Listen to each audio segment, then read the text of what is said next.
Welcome to the Filmsteins, the podcast where we discuss all things movies. Join us as we dive deep into the latest releases, revisit classic films, and explore the art of cinema. Whether you're a film fanatic or just love a good flick, we've got you covered. From Hollywood blockbusters to indie gems, we'll be breaking down the storytelling, the cinematography, and everything in between. So grab some popcorn, sit back, and get ready for some cinematic magic.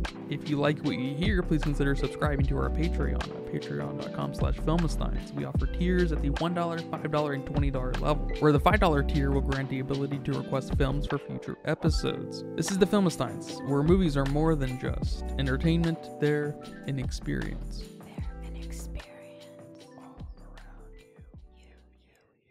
And welcome back to another episode of the Filmsteins. Thank you for tuning in today on this very fast-paced episode. Fast-paced episode? I'm joined today by my speed racing friend, Lucy. Hello, everyone. Hello, how are you today? I'm great today. You can join us every Monday, Wednesday, and Friday for brand new episodes of the Filmsteins. Some previous episodes include our coverage of 2008's Iron Man, the new Blue Beetle movie, the new Slaughterhouse movie, the new Netflix El Conde movie, the movie that couldn't count down fast enough, Countdown. Got him. But today we are covering a very anticipated film of mine, for really only one reason, because it's a video game movie. But Neil Blomkamp's Gran Turismo, the sort of video game movie. Not really a video game movie, but it has some video game tethers. But did we or did we not like this movie? Did I like this movie, Lucy? I don't know. It's hard for me. I don't think you liked it, but I think you will at least applaud them for the attempt. Yes, I'm going with that because I have no clue. I think you liked this movie because you started to tear up at one point. Damn. So, that's not even fair to say, is it? Yeah, if a movie makes you cry, that means you like it. That's true. That means I was engaged, at least. Yeah, this movie was a complicated watch on some level. Because I guess I'll come out of the gate saying I think this is a little bit of a guilty pleasure movie. I enjoyed this movie much more than you might think. Like, on paper, this is not a movie for me. It's kind of a sportsy movie. It's a movie that's inspired by a game to some degree, and it's not super like flowy. Yeah, it's not super well paced, yes. Which is funny. No pun intended. It's got weird plot points, but I enjoyed this movie all the way through. Okay. I had a good time watching it. So it's kind of it lives in a complicated space in my mind where I'm not, I maybe will place it a little better here after talking about it for the next few minutes. What are some of your high level thoughts on this movie? I did enjoy this movie. I didn't like the first act of the movie. I'm not sure where you would say it cuts off, but for me, I guess it cuts off when he wins the qualifying game he had to do that he was late for. Yeah, that's the first act. Okay. I didn't really enjoy anything related to that. Yeah, I think they had a hard time narratively getting this movie going. Okay. I do think that because they threw us in the deep end, connecting these characters very quickly, and it's just like, who are these characters? What do they want out of each other? And they're really just plot devices. Mm-hmm. And the only real character here we get is the Stranger Things cop, I feel like. What's his name? David Harbour. So it was just like a weird tone, and the weirdness coming out of the parents. Yes. Was just off. Like it wasn't off, because I did like the angle. We don't really get it in anything, but I did like the cinematic angle or the cinematic take of, you're just playing games, son. Mm-hmm. It's like, okay, that's funny. We don't get an awful lot of that being like a real plot point. It's usually just a throwaway joke. Right. But it was echoed throughout this film like crazy. Yes. To a like self-mocking kind of way. And it's just like, like, what's that? feels like something, I don't know, from Grandma's Boy from the early 2000s. Like, that's like, it feels very kind of out of place, bringing it up over and over again. The parent, especially the dad, being like, because the dad lived a similar life where the dad ran a kind of a similar gamble where he wanted to become a soccer player, and he did. He went pro, and it didn't turn out super great for him, I guess. And it's a similar kind of dream to, for a gamer wanting to become like a pro gamer, or let alone make the jump from, driving simulator to a pro racer. So it's, I don't know, it's kind of an interesting collection of angles there, and it works for me. It carries the first act, I think. The rest of the first act is just not okay. Like, it's borderline bad, especially when the kid is not with his dad or in his room and like dreaming about what it would be to be a racer and stuff. But when he's with his brother, or when he's with his friend at the gaming cafe and stuff, it's just like, oh no, this feels like a bad video game movie again. Yes. So I'm with you on the plot, on what moves the story forward. I'm with you on that. That's clever, or at least it's something we haven't seen a lot of. Maybe not necessarily clever, but I enjoyed that. It's just something about the delivery wasn't there for me in the beginning from the dad. I think it was, it was just too much.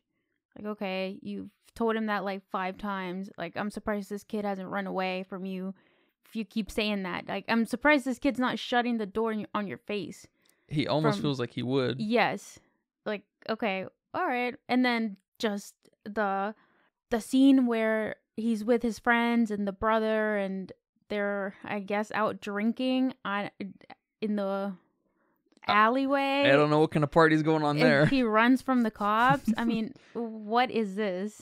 Yeah, you gotta wonder if that's a cinematic liberty, or is that part of the actual story? Kind of like, it reminds me of that race, that it reminds me of that chase scene in Tetris. Remember, towards the end, they're all in the car and they're running from the KGB or something like that, and it's just, that obviously didn't happen. Did this happen? It's a good question. I don't know if it did, but Tetris did it better than this. And they had a little bit of fun with how it was shot and stuff too. Yeah, they did. I remember that. They did. It was cute. I think that's what also turns the first act over for me, is the fun they had. And with the visuals and, our iconic PlayStation noises. Yeah, I was a little mixed on the bringing the game to real life visuals. I feel like it's a good tether to have, because we can't forget, kind of like what we were talking about with, I can't remember exactly what we were talking about, that, but just kind of like the instances of, like, you have a situation and you are brought to the dance by a specific thing, narrative plot point, and then you forget kind of who brought you, and then you start dancing with someone else, kind of thing. You know what I mean? That kind of, I can't remember what we were talking about, Iron Man maybe. But Gran Turismo, the game, is the core of this story. Brings all of these people together. It makes the movie happen, right? And so there needs to be a heavy-handed tether to it on some level, and I feel like they do it pretty tastefully. I do too. Minus everything we see of the actual game. Like when they were looking at the screen, just at the very beginning, basically, it's just like, what the fuck is this? It looks like what you would see in the early 2000s. People used to play fake games. Games? In movies and TV shows. Oh, yeah. It looked like that. That's funny. But so why don't you just play like that? Why don't you just scroll through the actual game? I know it's not the proper Gran Turismo that this guy got, his big break on. I think Gran Turismo 5 was that game on the PS3. But they didn't really show any Gran Turismo. I guess they just showed that it's the PS5 version, which is Gran Turismo 7, I think.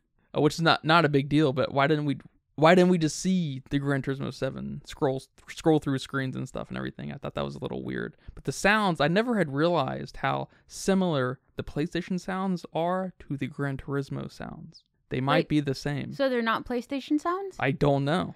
They sounded like PlayStation sounds to me because I don't know Gran Turismo sounds. When those popped up, I was like, holy fucking shit. I don't know if that's Gran Turismo or PlayStation.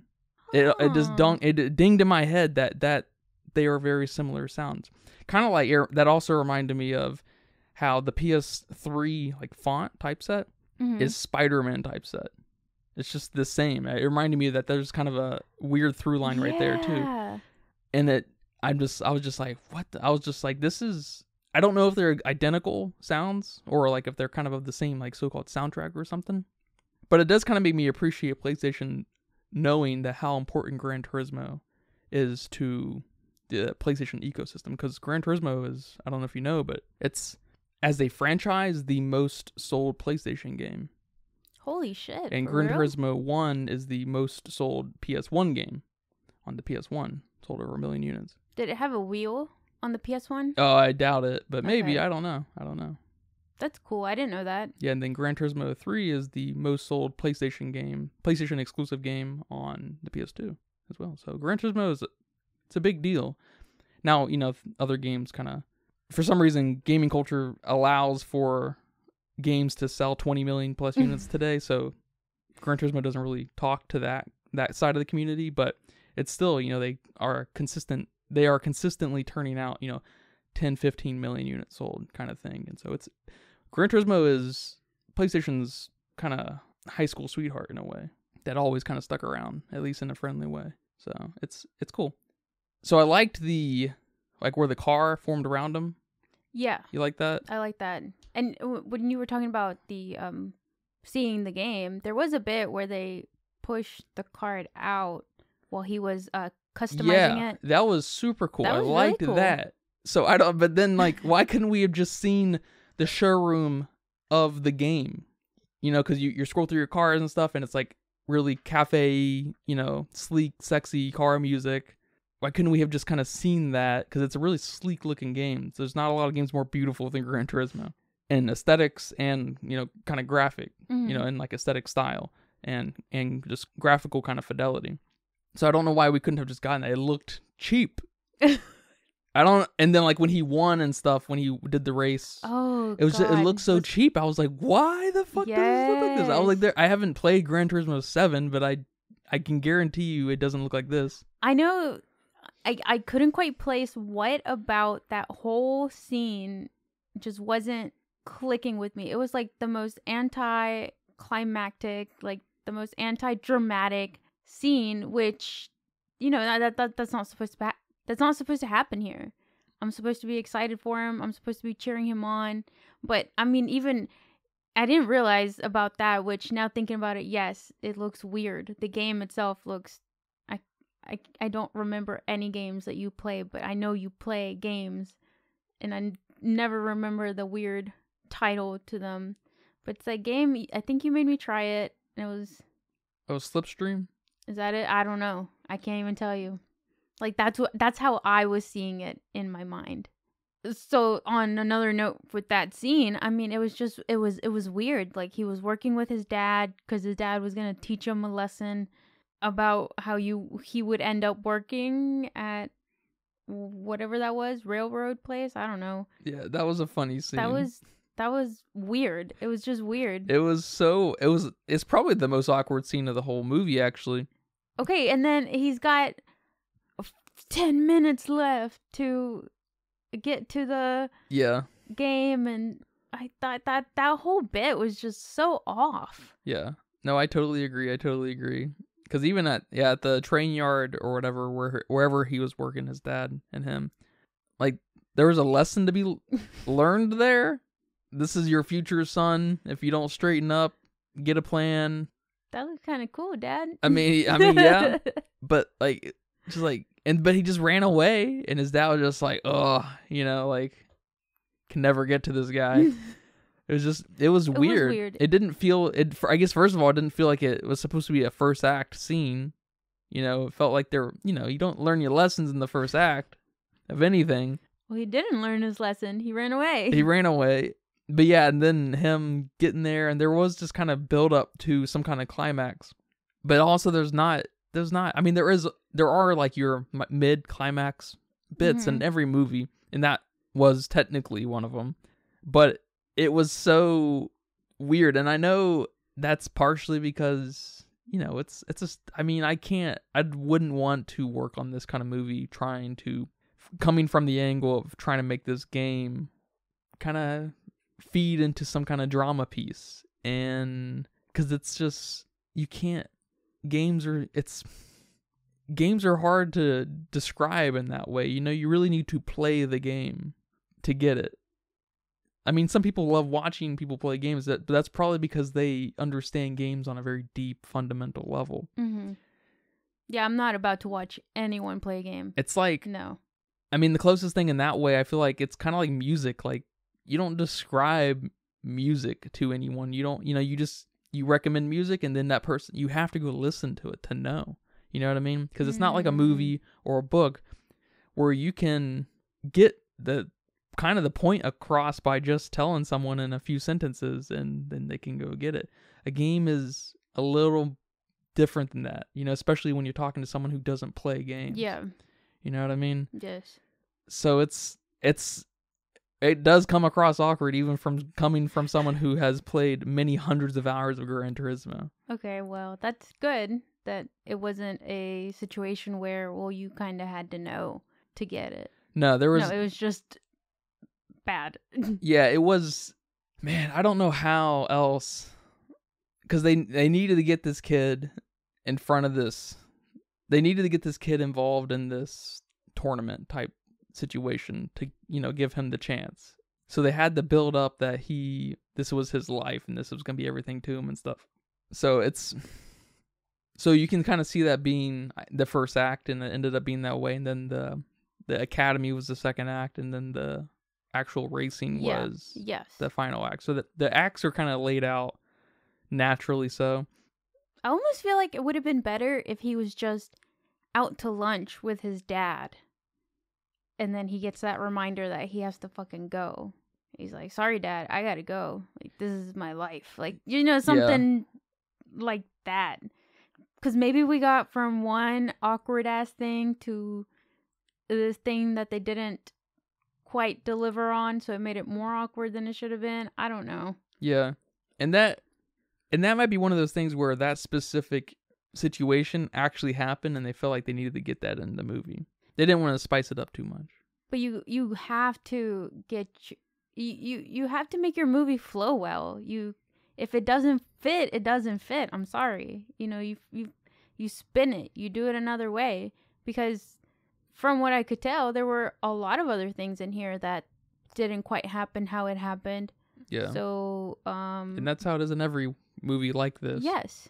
So you're fine. Make your movie flow better. Yeah, and they didn't carry the character thing all the way through. They made it really just the journey of gamer to race car driver. There wasn't a lot of character in many of our characters. Mm-hmm. Well, they had personality and everything, but they weren't developed really in any way.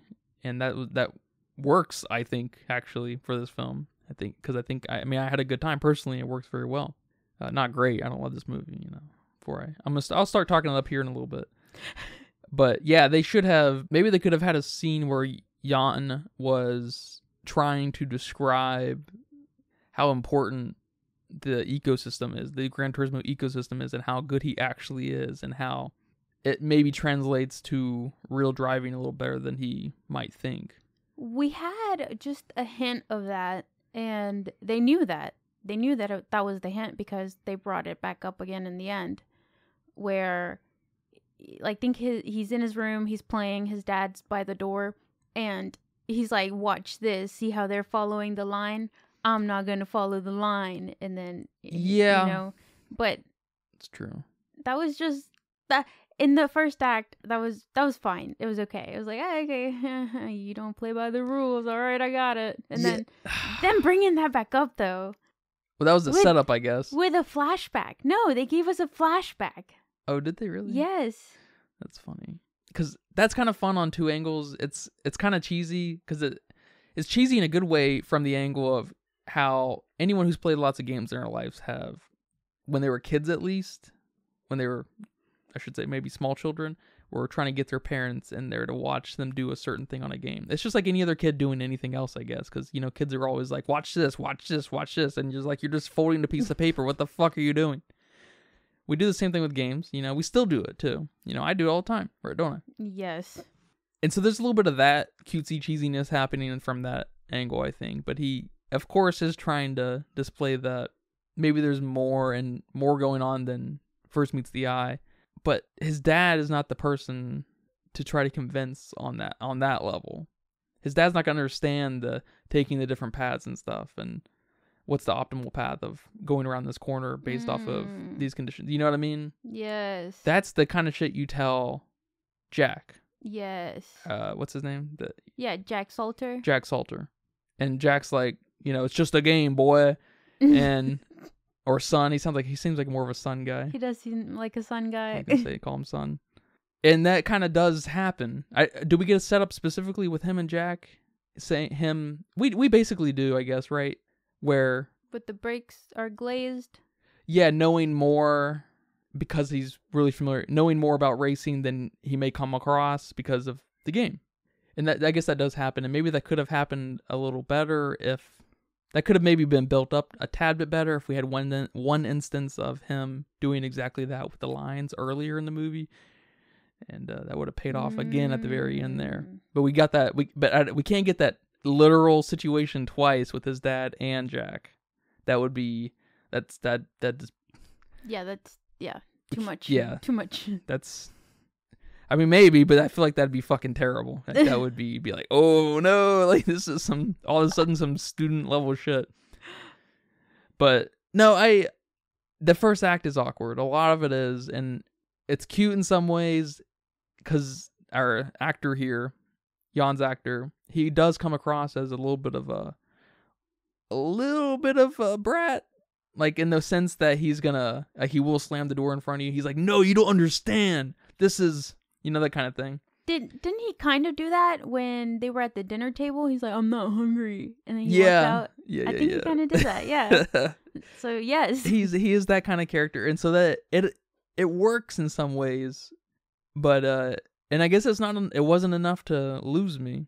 Because I guess we did get that kind of back and forth with Orlando Bloom's character and Jack Salter, and that was kind of fun seeing the logistics of it all, I guess, trying to get this organized and everything. We don't really get any flesh on that other than Orlando's character is just the means to get this ball rolling. He really is, more than anything, he's pretty pointless other than the first 10 minutes.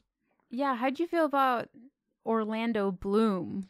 Well, he's okay. I don't like Orlando Bloom in particular. Because he was the shit along with Yeah, he's in two of the most iconic series of all time, Lord of the Rings and Pirates. So it's, I mean, yeah, that's pretty cool. And he's great in Pirates. I love him in Pirates. I'm not really familiar with Lord of the Rings, you know. Me either. And I like his look, and he looks, he looks kind of like a young Antonio Banderas, and that's funny, right? Or at least when he was younger. Yeah. Not now. Now I think he looks like Kyle MacLachlan a little bit. Yeah. Poor Orlando Bloom. What happened? Actually, he doesn't look like that in real life. I saw an interview with him and the rest of the cast. He doesn't look like how he looks in the film. Oh, I wonder if they tried to make him look like that character a little more. Oh, maybe. Yeah, that'd be cool. Yeah, Danny. That's his name in the movie. He was okay. He was. What about his pronunciation of Nissan? Yeah, Did that bug you as much as it bugged me? A little bit. A little bit. It bugged me just... way too much. Nissan. Is that what he was? Is that it? Is that what he was saying? I don't even remember. I just know it wasn't right. Yeah, it was weird hearing it every time, and they made sure you knew. Kind of like they made sure you knew Jann was a fucking gamer. How many times did they say gamer in this movie? Probably 20 times. Probably more. He's just a gamer. Leave him alone. He's just a gamer. Yeah, I was surprised to see him in the film, actually. But, not too bad. Like you said, he doesn't have any really outstanding parts or performances. He's just there because he was the idea man. Yeah. And probably has to, he's just there to chaperone. Yeah, and to make sure the fewest amount of liabilities pop up and stuff. And yet the most liabilities that could have happened. Well, when he's FIA approved, that's just it. I think that's just part of the territory. But before that, he needs to kind of prove himself. Again, what do you think of the academy bit? Yeah, so the second and last act were awesome for me. Well, maybe the third act was probably my favorite. But I liked the academy bits. I really liked that we didn't get a lot of character. I didn't really pay attention to that until you just said that it fits with this movie, and it really does. I didn't really care about them. I just cared about the journey. How is this dude gonna win? And then you see him in like the last place the whole time he's at the academy. So you're like, what is he going to do to stay? Because he's staying. This is his movie. I mean, I didn't know it was based off a true story until you said it maybe halfway through. And I didn't believe you, because why would they ever do this? It's only the craziest marketing scheme of all time, isn't it? It's pretty badass. He still races today. Oh, you saw it at the end though, didn't you? Oh yeah, I did. So you know he's going to, be a part of this. He's gonna win. So there was enough, story elements there to keep me entertained, keep me on my toes. Enough rivalry, enough cars are probably, I don't know. I'm thinking second or third on my list of really cool action-y shit I like to watch in movies. Okay, you like cars? Yes. Car action scenes? Yes. Okay. So when you fuck up a car scene, that's like the worst. That's like making, King Kong too small. No. Give me car, give me noise, give me chase. Make me almost have vertigo. You know what I'm saying? Yeah. So, I had enough of that. I like that he fucking crashed with the, basically the instructor in the car with him. And like, oh God, how embarrassing. I love that little bit.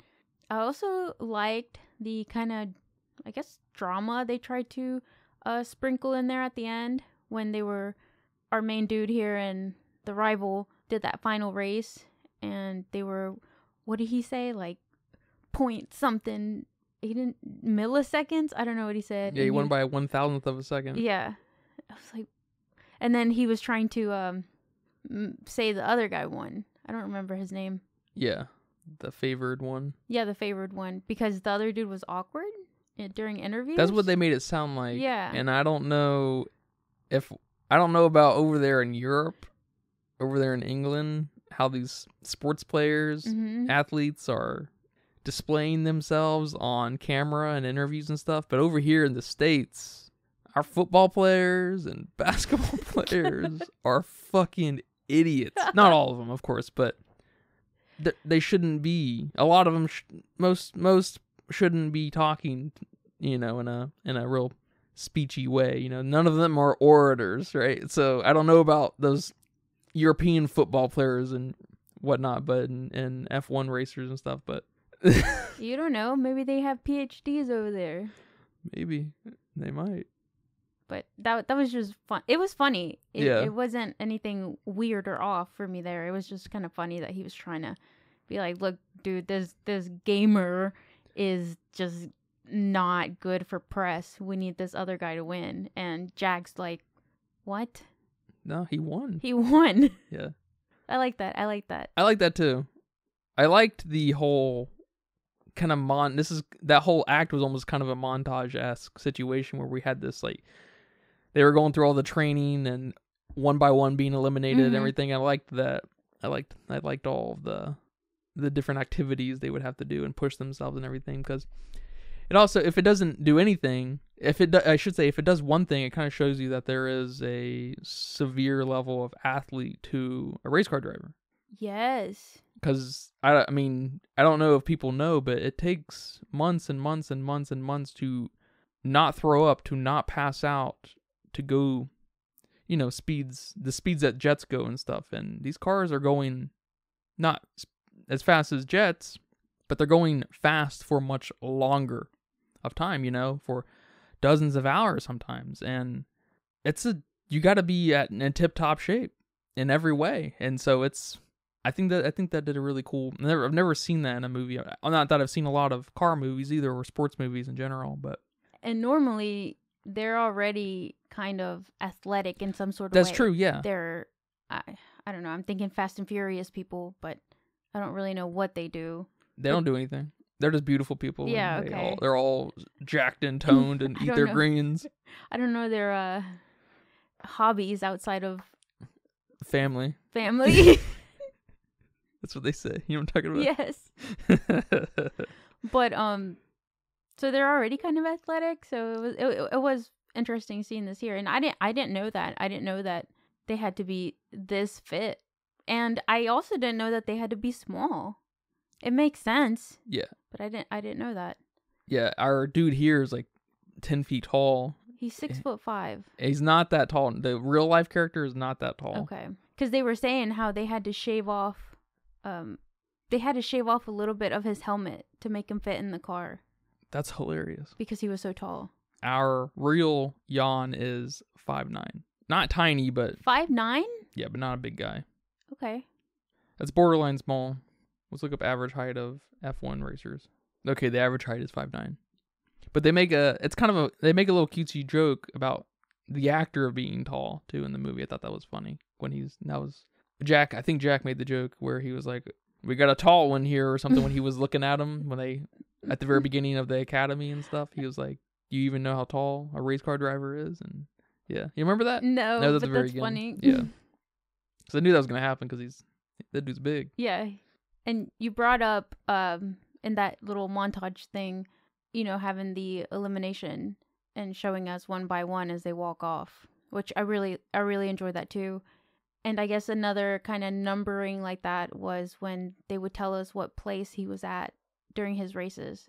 And I really liked that. You liked that? I did. That's cool. And then I liked how they would have it on the side, like a game, and show you there too. Yeah, like a lot of playback kind of replay features and racing games will basically have the little kind of line above them, and you'll be able to, you can follow it on the track and stuff. And yeah, it kind of reminded me of that kind of stuff. And yeah, that was nice little tethers to its gamification. So how'd you feel about like the saddest fucking part? Well, I guess that wasn't the saddest part, although it should have been. But him crashing. Well, yeah, I mean, what do you think about including the crash in the movie? That was awesome. Because it kills someone. Yes. That's a pretty catastrophic little incident to happen. That was awesome that they made his car. I mean, I don't know if you've ever driven fast in your car, but I have driven fast in my car, and I have gone a little too fast and went over a similar bump, and I felt like I lifted, and I probably didn't. I just was going so fast, and maybe I did. I don't know. But if I did, it probably wasn't that much. But this dude went fucking 90 degrees. 90 degrees and flew. I mean, I felt my stomach just kind of do some flips there. And I even made a joke when that happened, because there were some spectators sitting in lawn chairs like over there, and I was just like, why would they be sitting there? They're gonna get killed. And then the next scene, it was Jack telling him he fucking killed someone. I was like, I mean, what were they doing there in the first place? First of all, why are you gonna risk it like that? I mean, it's like those I don't know what it's called, but when people do the bikes, the one in France when that lady stepped out and caused everyone to fucking like the Tour de France or whatever it's called. Yeah. It's like that. Why are you stepping out? Why are you there so close to these people that are operating? I mean, it's a bike in that situation, but they're operating heavy speeds, heavy machines. And there's tons of them. And yeah. That was a huge pileup too. Wasn't she like charged with something? I don't think they actually they threatened, ruined her life, but I think they did ban her. Yeah, they threatened her and then banned her from coming back. I mean, Not saying that guy deserved it or whoever was killed. I don't know if it was a guy or girl or, old, young person, whatever. Not saying they deserved it, but maybe not put yourself in those situations. I don't know. Just saying. That was insane. Well, I mean, everyone involved knows how dangerous racing is from every angle, no matter where you are, unless you're not there, I guess, and it's not dangerous. But if you're involved in this, it's a dangerous sport, and they say that several times. Should have saw it coming. And yeah, I guess you should have saw it coming. I didn't know that was part of his story, and I thought it was pretty wild for them to include it and show it, basically, in the most inoffensive way. We didn't see anything nuts other than the car, I guess. But I guess it's also hard to not include, because that is for level-headed folks, probably for every pro driver, that's probably a very, kind of paradigm shift moment in life where, a similar thing happened with Jack where he crashed real bad. I don't know if he killed someone. I don't think he did. Someone died. Oh, another driver died, right? The other driver died, caught on fire. That's right. And it shook his world. He couldn't do it anymore and stuff. And so it's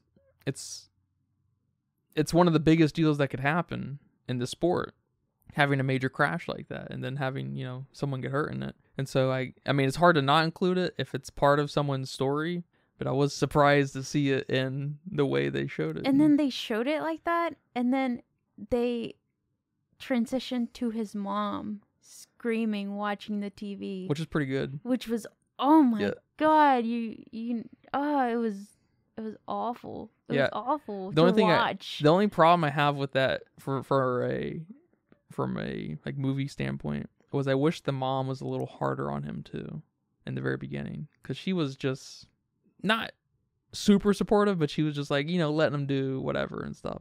That's what moms do. That's fine and all, but I wish she would have just been like, I don't want you to get hurt, kind of thing. Okay. And then he gets hurt, or he got hurt. He did get hurt, but but it looked like he could have. It looked like he could have definitely died. Yes. And that would have just been a nice tie-in, nice payoff for that. Just a little thing like that. I kind of wish we didn't get anything really from the mom, except that was her big moment. Mm-hmm. And then we get a similar thing with the dad. They should have made the dad react like that, like the mom reacted. No, because his moment is... Oh my God, his moment. That's what made me cry. We can't have two of those, That's the same thing. That's true. And that moment's really great. That's definitely that's the best moment in the whole movie. And I remembered where he's from. He's in the Guardians. Oh. He's one of the guys that hangs out, the blue guys. Yes. The Reaver, or the Merle from Walking Dead. I don't fucking know his name. Yeah. But he's mixed up in that. He's from other stuff. He's in a bunch of movies, but that's his superhero placement. Okay. But yeah, that scene where another weird thing about his parents is did they not come to any of his races sooner or come to the academy or anything? Like, I was thinking about that. They were a little not involved for a little too long, I feel like. Yes. But maybe it helped build that tension for the final release where his dad comes and has that moment. But I thought that was a little weird, especially, when he was hurt. He almost died. Dude, my parents would have been on a fucking plane. Yeah, I think most parents would. And at that point, he was pro. Yes. So he has all the means to get them there. I mean, if that were my kid, I don't know how I would do it, but I'm going. Yeah, I thought that was a little off. Maybe it's supposed to show us that that's how pissed he is with his dad, that, Maybe. I bet at that point, your kid's not going to, it doesn't matter what your kid says. Whether he pays for it or not, you're going to go. So I don't know. I feel like that was a little strange. Yeah. But maybe European culture is different. I don't know. That's true. Because when the mom calls him and she's talking to him, and he's maybe at the hospital or recovering, like, oh, your dad really wants to talk to you. Like, my mom wouldn't have been like, oh, your dad really wants to talk to you. She would have yelled at me. You almost fucking died, and you're not talking to your dad? Here he is, right here. I got you. Talk to him. Talk to each other. Yeah, it was funny. I That was weird, but it wasn't enough to take me out of it or anything. There was a lot of fun in this movie and nice story beats. I guess I will say before I forget it, I think this is probably the best video game movie too, next to Mario. Those two are the two best ones. I think this is much better than Uncharted. What about my favorites? What are your favorites? Resident Evil. Well, see, you don't count those? And this is kind of in between the two, because Uncharted's much more of a video game adaptation, and Mario is kind of a video game inspiration. Yes. And this is not really based on a game, just inspired by a story that revolved around a game. Right. And Resident Evil is this total tangent of a series that's more popular than the games. Yes. So I do have a hard time putting Resident Evil in the video game movie category, but yeah, I think this is better than any of the Resident Evils yet. I'm not gonna agree to that. So I think Mario's probably still number 1 for me, and then Gran Turismo is probably number 2, and I guess Uncharted's probably number 3 as far as movies go. I guess The Last of Us would be number 1 if I included that. Yeah, I'd have to think about that. So, but I guess it's worth saying, I haven't said it on the record yet. I said it after Uncharted and Mario. That I'm glad that we're kind of in an upswing with video game movies for the most part. It seems like they're not the worst of the worst now. They're like Monster Hunter. I know that was like the final absolute dog shit one. That was it. That was the end. I don't even think I finished it. That was the final chapter in that. Yeah. That was made by the guy who does the Resident Evil films. For real? Yeah, what happened to him? Well, he's a terrible filmmaker. That's Mia Jovovich's yes. husband. Yes. That's why she's in it. He employs her. Nothing wrong with that. I'm surprised there hasn't been another Resident Evil film. I guess they did kill all the zombies at the end of that. Spoilers. But surprised they haven't been like, there's actually a virus ZZ that makes super duper zombies. Let's talk about the scene where his dad comes in. Where I cried like a baby? Where you cried like a baby. That's probably, I'm not going to lie, that's probably one of the best movie cries I've ever seen on camera. I can't remember what he was showing him. I think he showed him the picture of the bird, right? He showed him the bird. That's why he showed him the sticker, and he started doing the shake cry. Ugh. Like he was crying so hard that he was shaking. His head was shaking. You know what I'm saying? Yeah. That was awesome. Yeah. That was awesome. I couldn't fucking believe my eyes. I was like, oh my God. This is actually way too well performed for this movie. Yeah. That was good. That was excellent setup, obviously, with the bird. And that's good storytelling because that's the logo of his old team, right? Mm-hmm. I mean, I don't even know if I finished watching that scene from, having to wipe my eyes. But it was great. And just the way they shot it to where, they hug each other while crying, and we just see the dad. Yeah. We see the dad side of the hug.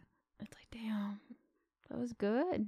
It was very good. Is it the best cry? It's one of, for sure for me. I don't know. I'd have to think about that too. At least between two people. Maybe not like a solo cry. Like alone.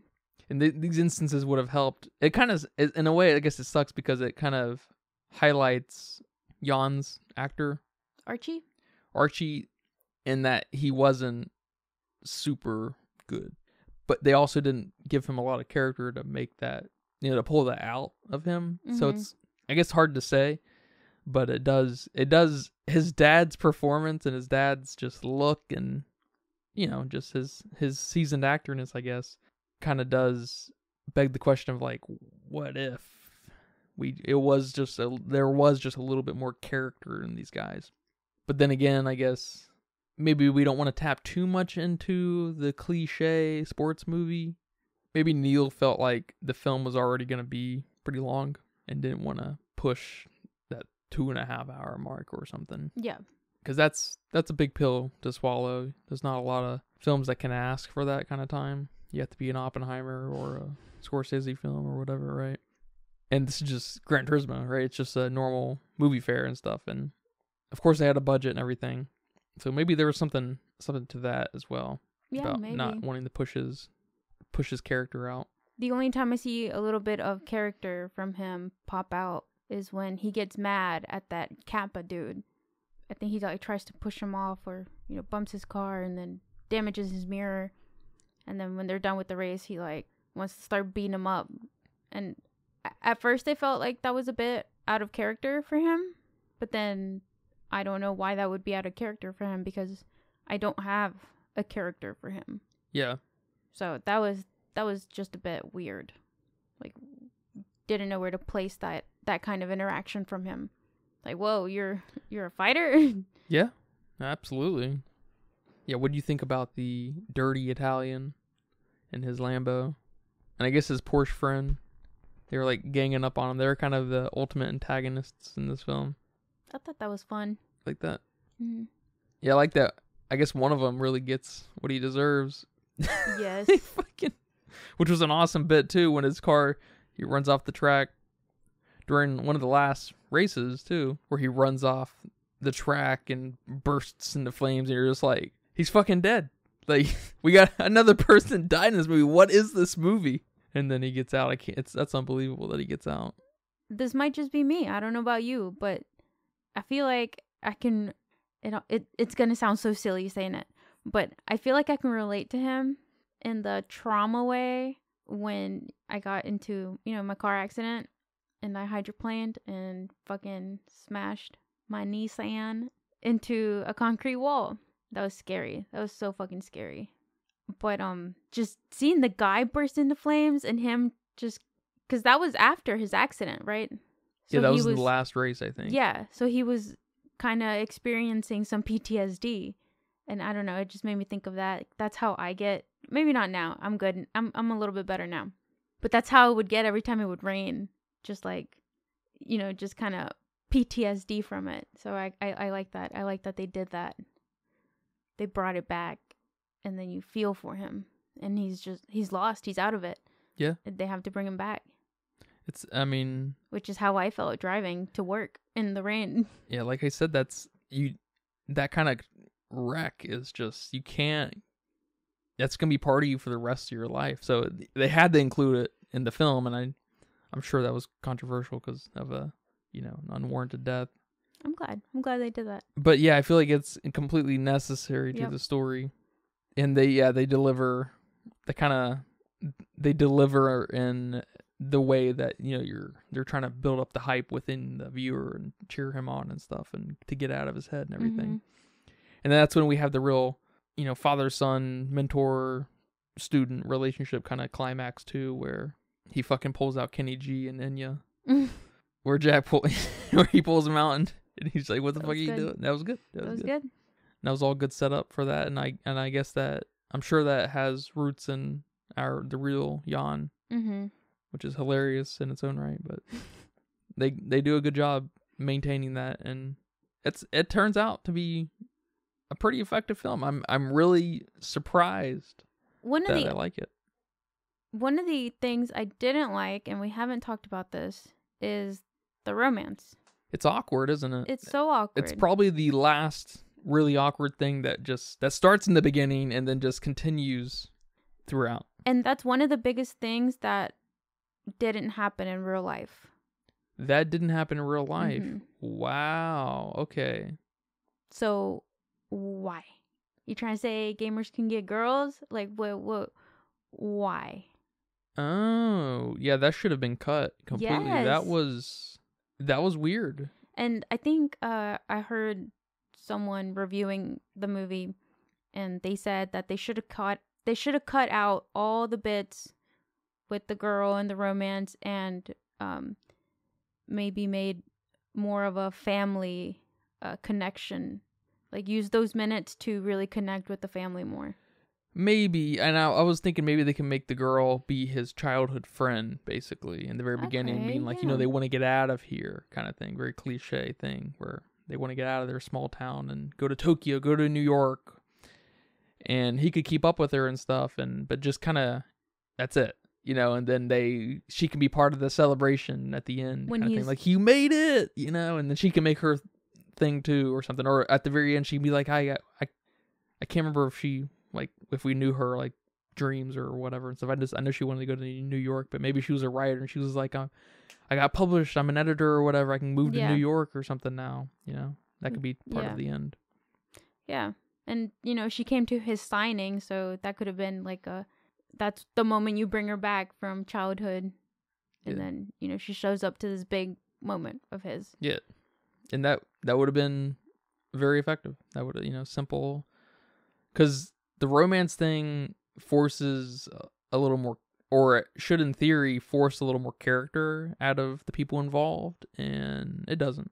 Yep. She's just this person on his screen half the time, and then after that she's just arm candy, I guess. Like, she's just there to remind us that gamers can get girls too. Yeah. So yeah, that was weird. That was I don't know, that was all weird. And then when he wins the race, they have this like big kiss moment, and I just wasn't feeling it. You know, in real life, I'm not about the PDA, but in movies, I'm about the PDA and the, you know, just I love yous and romance comedies and whatnot. But you had to have gotten me from the beginning. You got to earn it. Yes. You got to earn a lot in a film, but you got to earn the romance. You got to earn the sex, the kiss, the marriage or whatever. You got to earn. These are things that you build up to. That's the payoff, and we don't get any payoff. Yep. It was weird. Or we don't get any proper storytelling from that angle, because it's just not possible with what they gave us. But they forced it on us. I figured that would have been a real thing because of how shallow and how they didn't really know where to take it. It was just kind of shoot in at the end of every, 15 minutes. Nope. Real dude here didn't get a girl. That's a very... Or maybe he did and it just wasn't her, but he didn't... This wasn't part of his journey here. Yeah. I'm sure he got many girls after. I don't know.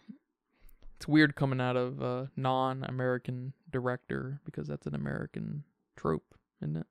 Yeah. Yes, it is. Or at least a Hollywood trope. So maybe I guess this is still a Hollywood film. So maybe Hollywood transcends borders. So he was like, well, I got to include the girl somewhere. Yeah, it's part of the criteria the checklist to be able to be attached to this movie.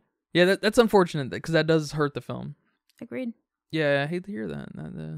That's okay though, because it's still effective on some level, because our Jann here is kind of an awkward person, and so having that awkward relationship on screen kind of marries that idea a little bit. But yeah, that's unfortunate. Yeah, I don't know about that. I wonder if his brother was also like a soccer player, because that was like, I wonder if he even had a brother, if that was just like for kind of dramatic reasons, like your brother's doing something with his life, because you'd think it'd be basically the same talk they'd be having with his brother. Maybe they did. I just didn't really pick up on it, but because we all know, getting into sports getting into any professional thing like this is such a lottery ticket, right? Is it? Yeah, I think in this situation, I think so. I mean, he put in the work, he put in the hours. It's not just the rando. Yeah, no, half of it's lottery ticket, half of it's skill. Yeah, you have to be among the best, but there's thousands of the best, and you can't. We only need a few. So that's where what I'm saying? Yeah. What do you think about Jack's projecting and weird? He kind of had a weird character too, because it felt like he was obviously a little sour about the whole racing industry, but it felt like he kind of got pushed out based off of what he was projecting to us. But he actually just quit, because he was like, they're gonna hate you, I hate you, everyone's gonna hate you, everybody's gonna make fun of you, you're a gamer. It felt like he was maybe bullied out, but he wasn't. Kind of strange too, right? Yeah, a little bit. I will say David Harbour plays a grumpy guy pretty good, because I guess he's a similar character in Stranger Things. He's a little bit more of a, I mean, we end with him being kind of warm-hearted and stuff, but he's very warm-hearted towards Eleven and everything in Stranger Things, but he plays that grump pretty well, I think. He plays it super well. It's basically like Lightning McQueen and Hudson. Yeah, it is, isn't it? It's that kind of relationship, and he's a city boy. City boys aren't gonna blah blah blah. What do they know about racing? Yeah, which is funny because that rated as my favorite Pixar movie. Go listen to our Ultimate Pixar ranking. Yes, on Patreon. Go check it out there if you're interested. But it has those vibes. So he played that part really well. I really like him in this film and in Stranger Things. I mean, I think he's a great actor. Is he my favorite here? Maybe. I don't know.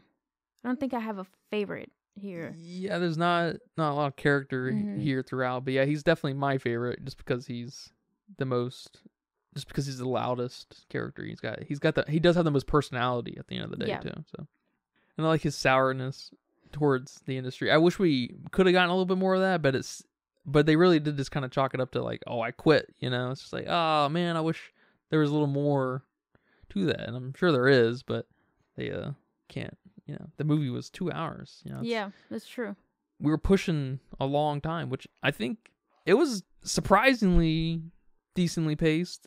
I agree. At least for like story beats and everything.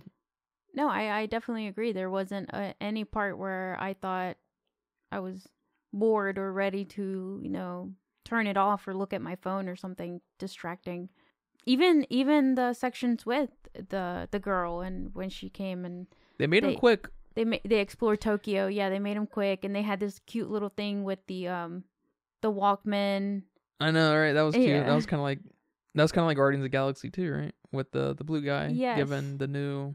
Yeah, that was cute like that. And then I really liked the joke he made, or I guess he wasn't joking, but it was, I guess, a joke to us when she was like, "You want to order some champagne?" And he was like, "No, champagne's only for the podium." I like that. I liked it. They said it like 3 or 4 times. I was just like, come on. I liked it 2 times, 2 times max for stuff like that. I know the 3 time the rule of threes or whatever is important to film and whatever, but that kind of stuff, man, I feel like it was said more than 3 times. It may have been only said 3 times, but that instance in the end. Whatever the last one was, but yeah, I like that too. That was cute. That was cute. Cool. But all that could have definitely been cut out to add more of a, give us more Jack. What do you think about the whole Nissan angle?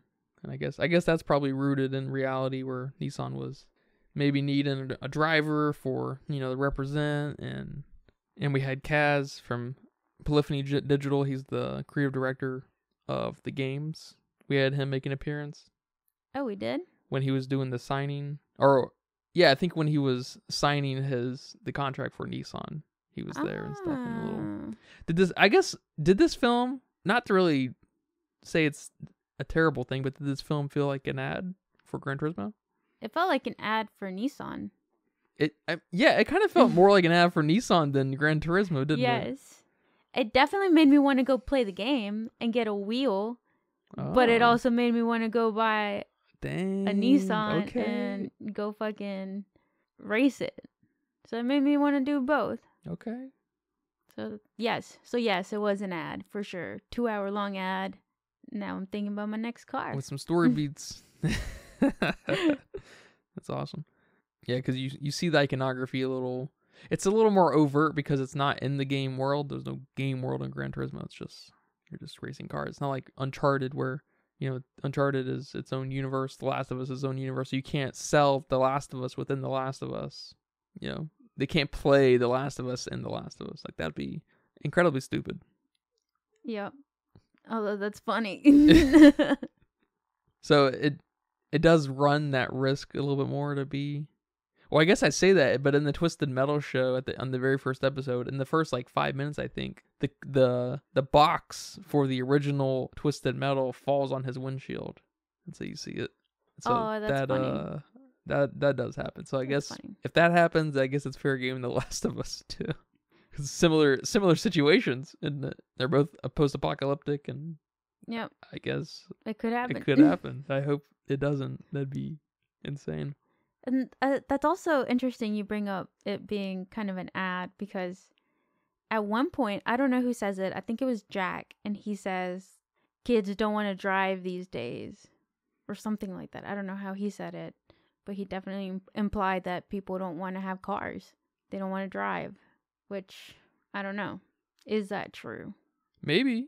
Saying that on the back of going from gamer to race car driver, can maybe inspire all the people who are all the rolling chair people out there to get out and get some sun. Get out and get some sun. Get behind a wheel. Get behind a wheel. 100 years ago, they were probably saying, no one wants to walk around anymore. Everybody's trying to get behind the wheel and drive these fucking tanks. No one wants to ride horses anymore. Yeah, that's probably what they say. That was funny. That was funny.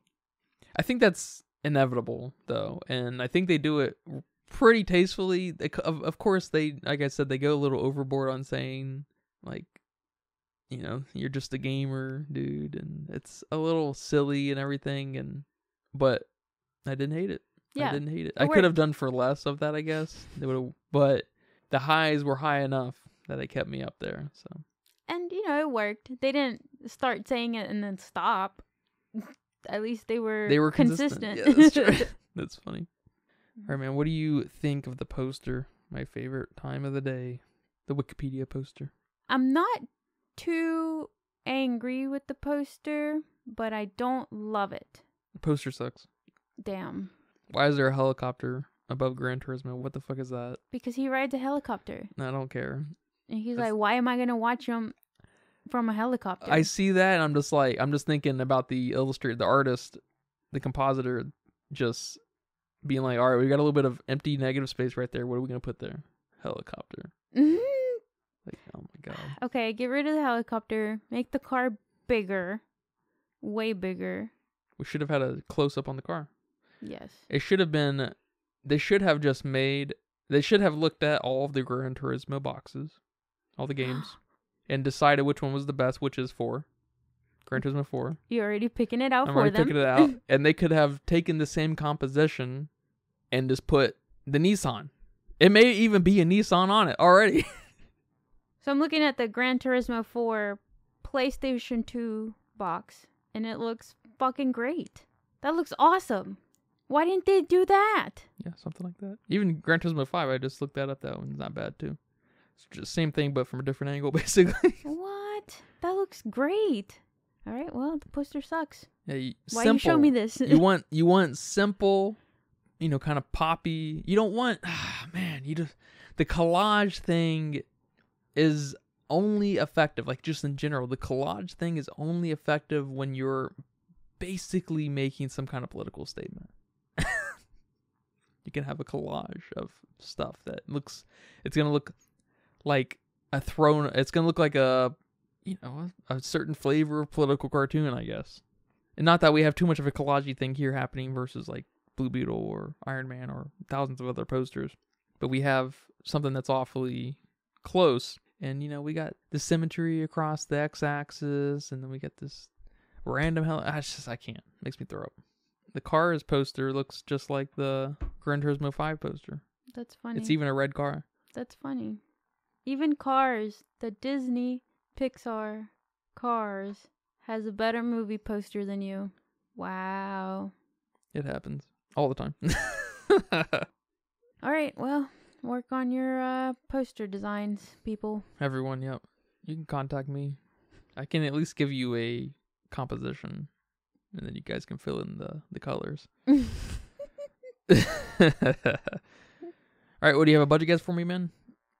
This one was hard. Yeah. Super Cars. hard. Yes. Cars. Yep. And then, I don't know. PlayStation? I don't know. It's not that big, but it's big to me, so I don't know.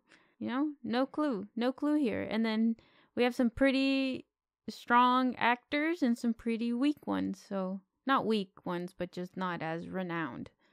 So, this was really hard. So, I went with 100, which I was going to go 150, but that sounded way too high. Okay. But there were a lot of cars, so. Yeah. And lots of stunts. Although. We don't talk about stunts a lot. Lots of stunts here. How the real Jann was not his own, but he was a stunt double. Yeah. For the dude playing him. I don't know how to phrase That's funny, isn't it? Yeah, that's cool. That's very cool, too. So maybe they didn't have to pay him a lot. Maybe. It says here that it cost $60 million. So this movie was made on somewhat of a budget. Oh. I'm a little surprised, too. Me too. Yeah. And it went on to make $117 million, so. Okay. As far as I know, this film was advertised a lot. So.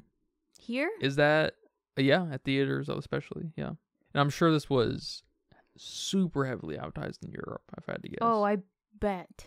I bet you most of that box office is from Europe because, racing's much bigger over there. I don't know why. It's fucking awesome. Yeah, it's kind of funny because we have a really interesting car culture here, but it's not racing car culture. It's the souped up big vehicles, big wheels. How shiny can it look? How loud can it be? Yeah. That kind of thing. Yeah, it's not the compactness. It's not the dexterity of it. It's not even the speed. Yeah. Yeah. It's just the loudness kind of literally and figuratively. And so it's kind of a funny thing. But yeah, racing, we have NASCAR. NASCAR's huge here, but it's nothing compared to like F1 and all the other series they have over there. Yeah, so I'm not sure if that's making money, to be honest, but if I had to guess it, it's real close. It's probably just over that line. Oh man, do you have a game for me today? I do have a game for you today. We'll see how this goes. So this game that I haven't come up with the title is inspired by our movie here. How we have a game turned to real life scenario, so to speak. So I'm going to name a game turned real life, and you're going to let me know if... You're just going to let me know your thoughts on how viable it is. Does that make sense? Maybe. I don't know. Let's see. All right. Guitar Hero to find the next big star. Good idea? Bad idea? I'm going to say bad idea. Why? You said why? You never seen me play Guitar Hero. Have you? Because I think the mechanics are all wrong to help facilitate that. I think the game that might be better is Rocksmith, but all right. But it's a little too maybe literal because it's a guitar hooked up to a game and you play the notes. Still, I mean, this is Gran Turismo is apparently literal too. I mean, that's true. They're kind of. I mean, maybe Rocksmith would be better than to find the next big guitarist. It's a little less exciting for some reason. No, I think people would be all over that. No, is that just me? Am I just the enthusiast here? I'd watch it. I'd like to see that. It'd be. All right. Is this gonna become a whole genre? Video game to pro. They will after they hear my list. Okay. Ready? Dance Revolution. See that? To find the next backup dancer for like a big star. Or just the dancing folks. Yeah. No, that could totally work. I feel like I feel like we've already accepted that. We have. Yeah, when you have DDR people, doing their thing, yes. You're like, God damn, they are. You're right. You know what I mean? It's yes. like, it's impressive just watching them. I feel like removing the mat, removing the whole machine that they're in front of, won't change that much. Like we're already impressed. You're already impressive. Yeah. I guess with the Guitar Hero thing too, it's a similar impression, but only for people who get it. You know what I mean? You got to get the rhythm game to understand Guitar Hero. Anyone can see DDR and be like, what the fuck is going on, you know? I'm gonna test that. I'm gonna show my dad, who's probably the least Gamer impressed. No, I'm just gonna show my dad. See what he thinks. Has your dad ever played a game, like mini games? I know he's good at. I know he likes Dig Dug. Dig Dug. Has he ever played Mario? Any of the Marios? No, I think he's an arcade guy. Yeah. So probably whatever arcade games. Fighting games? I don't know. Probably just the Pac-Mans and the Okay, so Dig Dugs. the Atari arcade kind of games. Okay. All right. Next scenario. The DDR film would be the better of the two so far, though. I will say that. Even though it's the obvious one, it would be the better one. All right. Wii Sports to find the next big star sports guy or girl. That's a good one. Yep. It's going to be like a triathlon type thing, too. Yes. Where they play a bunch of different sports. They play tennis and then bowling and then I don't know what. I guess they had it was the Wii Sports and then they had boxing. Oh my gosh, yes, the boxing. They had the other one where you had like archery and Wii Resort? Yes. And you had to buy the little whatever it was called. The little pack on your remote. Mm-hmm. Yeah. That would be funny. That'd have to be a comedy. That'd have to be a comedy, yes. All right. I couldn't really think of any games, and Google sure didn't help, but just any gun game where you have... Call of Duty? The military's going to call you up? No, but you have a gun. Oh, okay. Like, I for some reason, I'm thinking an orange gun. Yeah, Duck Hunt? Yes. And, like, you had to... NES? No. I think PlayStation had one. Well, I think... Where you had to place, like, the sensors or the camera. I don't know. I just remember my brother having an orange gun, and he had to, like, shoot at the corners of the screen to calibrate it. But that's all I remember. See, I also had an orange gun where I had to shoot at the corners of the screen, but I got this gun from a flea market.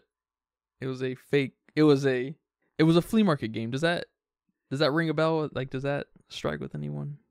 Yes. Because, you know, at the flea market, they had these, like, you know, the fake... The fake consoles, basically. Yes. The 1001 box with, you know, it had, like, actual... I don't know, like, super knockoffs of, like, Mario and all these other games and stuff. And I know there's, like, controversies around that stuff where the deeper you get into some of these consoles, they have, like, weird-ass games on there. Like, super weird. Like, sex games and like just disturbing games and stuff. What the fuck? It's crazy. So one of those that would be to find the next, I don't know. That maybe that's what we use to recruit our military. I don't know. Not Call of Duty? Huh? Well, they don't have a gun. Like I was trying to think more simulation. Like you have an accessory. But maybe the people are controlling like Android type things and they're having to move them around like that. Yeah, sure. Let's go with that. How about that? So the military's gonna start calling up people who can 360 quick scope. Oh my god. People on Call of Duty. No scope. That's impressive to me. I'm impressed. I'm impressed. Yeah, that's for sure. Are people is your dad gonna understand that when he sees that movie? No, he's not. These fucking robots are spinning around in a circle, crouching really fast and headshotting folks with no scope. Is he gonna understand? No, he's not. He's gonna say some things that he's like, what the fuck is this? Yes. What has the world come to? I don't know. Thank you for playing that with me. Oh, you're welcome. There's some movie ideas out there for you guys. Those are some free movie ideas. Wow. Yes. That's crazy. Well, man, do you have any final thoughts for me? No final thoughts. Yeah, I think I'm all final thoughted out. I'm thoughtless too. Decent film. I'm impressed. I had a good time. This is better than Blue Beetle. Yes. Not that they're competing on anything other than being released around the same time and are moderately high budget. Many millions of dollars.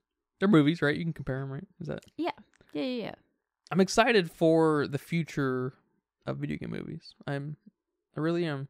I don't know why, but the specific medium, the specific style or whatever inspiration of film is kind of speaks to me.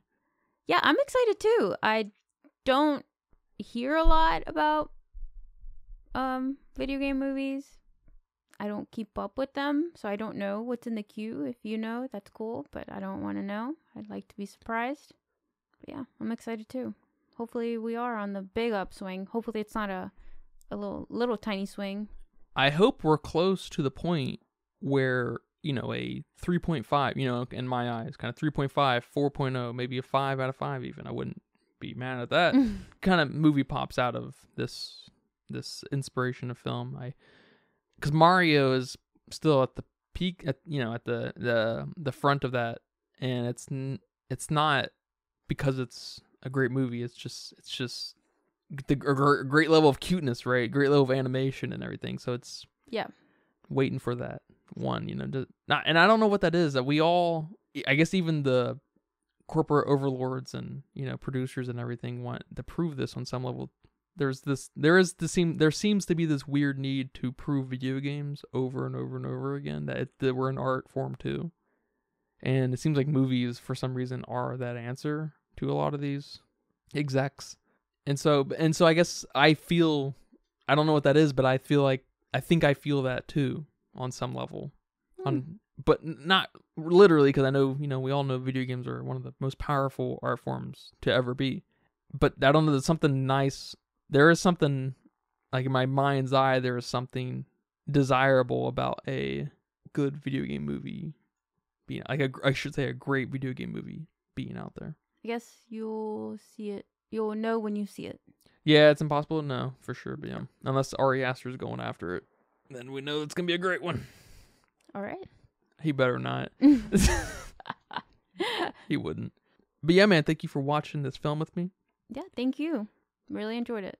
Good. I've been anticipating this for a while. I'm glad it was decent. I heard it was decent, so I was like, now I think it's going to be decent. You know, it's in my mind. It's decent. Highly recommend it to all movie watchers out there, because it's got some interesting angles going on.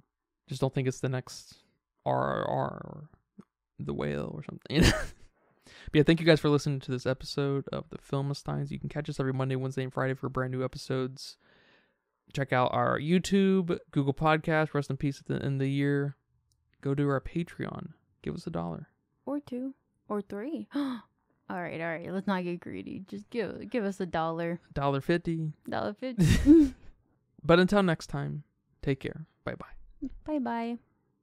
And that's a wrap for today's episode of the Filmistines. Thanks for tuning in and joining us on our cinematic journey. We hope you enjoyed our discussion and gained some new insights and perspectives on the world of movies. Don't forget to subscribe to our podcast on your favorite platform, especially Patreon at patreon.com/Filmistines, and follow us on social media for more film-related content. We love hearing from our listeners, so if you have any feedback, suggestions, movie recommendations, or book recommendations, please feel free to reach out to us. Until next time, keep watching, keep loving the magic of movies. This is the Filmistines, signing off.